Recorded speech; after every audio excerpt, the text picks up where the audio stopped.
So I want to approach this from a psychological perspective for a moment with regards to your emphasis on family, community, and country. We're neck deep in identity politics. I suppose that's the core of the so-called culture war. And the progressives in particular suffer from a pathology of atomized liberalism because it's based on a misapprehension of psychological understanding. They believe that identity is something that can only be defined by the individual, but it's even more atomized than that. It's not only is identity only proclaimed subjectively, no matter what it was, but that very subjectivity is actually disintegrated into racial identity, ethnic identity, or sexual identity. And so what that means is that it's a very small fragment of the subjective that's defining identity. And so then you might say, okay, well, what truly defines identity? And your emphasis on family, community, and country is a much more psychologically and socially astute vision. Human beings are very, very, very social. We're communal organisms. We live in pair-bonded sexual arrangements in the main. If we're mature, we live in families that have multi-generational commitments. We live in communities that can scale upward to the level of a nation. We're instantiated at every level. Married couple, family, local community, town, state, nation. All of those are part of identity. And then the core of identity is the sacrifice of individual whim to that broader community and the future. So it's a sacrificial gesture on the part of the individual to establish a mature identity that includes other people in the future. That's why there's so much emphasis on sacrifice in the Judeo-Christian tradition. The community is based on sacrifice. That's absolutely 100% accurate. And so I've been talking to young people all around the world. And one of the things that makes the crowds go silent that the conservatives have at their fingertips that you've already touched upon is that the meaning that all these young people are missing in their life is going to be found in their willingness to sacrifice their idiot individual whims for something that's beyond them, for an identity that stretches beyond them to their marital partner, to their family, to their community, to their city, to their state, to their country, under God. That whole upward striving, communal and future-oriented identity, that's where all the meaning is, because that's the most fundamental expression of the instinct that unites us. And it's also where the adventure is, because it is the case that the more responsibility you take onto yourself in that sacrificial manner, the more adventurous and meaningful and deep your life becomes.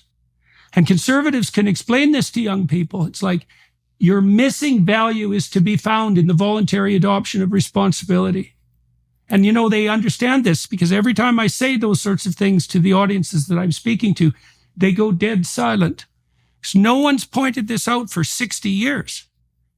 And so your emphasis, and I think the emphasis on the rising right around the world, on the necessity for family, community, and country as higher level integrating structures with regards to identity, that gives you security, so that quells anxiety. And it gives you hope because it gives you something to do. And you need something to do to have hope and to have that positive meaning in your life.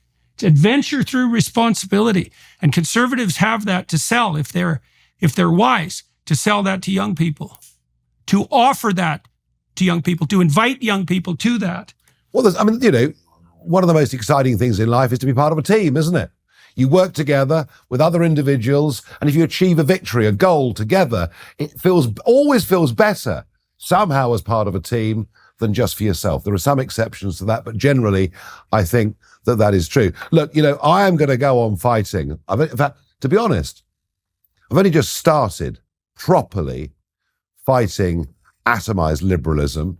I want us to completely abolish the diversity and inclusion laws, completely abolish the Equalities Act that was brought in by the Labour Party in 2010, and which the Conservatives haven't had the guts to even talk about because they're cowards. And I want us to basically say, we don't care. We don't care what you are. I was asked the other day, what was I going to do for the black community? Do you know what I said? Nothing. Absolutely nothing.